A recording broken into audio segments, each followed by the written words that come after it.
各位老铁们，大家好啊！好长时间没给大家拍段子了。今天呢，把部分的鸟放进这个飞笼里啊，给大家讲一下这个鸟进入大飞笼的注意事项啊。首先啊，鸟放进去之后，有很多鸟都是有点比较精，就有的趴在笼底，有的是不在杠上站着，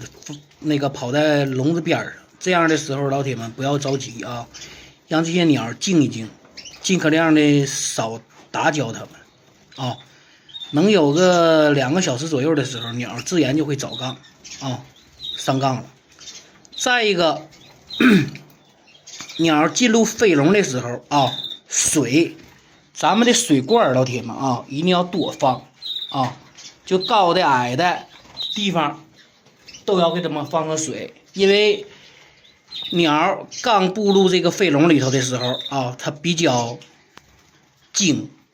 啊，就是说害怕。这个时候你要水放的罐比较少的情况下，有的鸟啊找不到水会渴死啊，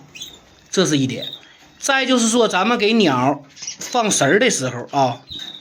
步入从跑笼里或者大笼里头进入飞笼的时候啊，鸟必须得最短的时间是下窝2个半月以后。正常来说，像我步入飞笼里头这些鸟都是3个月以上的鸟了啊，我才让它进飞笼。因为你要过早的进入飞笼的话，鸟冷不丁进大的环境里头，它会使劲的去飞，飞来飞去把鸟飞废了。有很多老铁说的，我们家有些鸟为什么就是说在正常来说在杠上站着，或者是在这个笼底儿待着的时候，怎么老耷拉膀子，或者是说这个嘴老喘那个劲儿啊，就是很多原因，不能说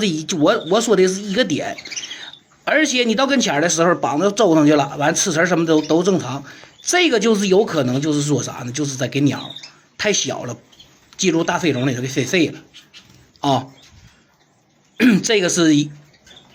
就是说鸟的年龄一定在2个半月以上才方可进入大飞笼啊。再一个就是食儿，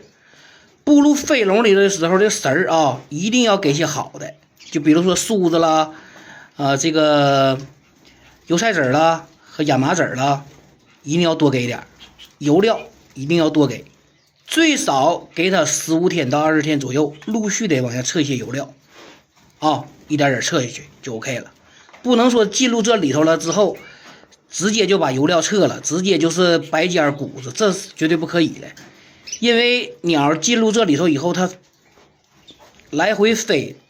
也消耗体力，这个时候也要营养也跟得上去啊，不要说立马撤掉，撤的时候也是一点点撤啊，一点点撤就 OK 了。今天呢，就是给大家讲一讲这个鸟进入飞笼里的一个管理吧。还有哪嘎块老铁们没听明白的或者是不懂的地方，也可以在我这个评论区给我留言啊。在此也谢谢大家的支持与关注。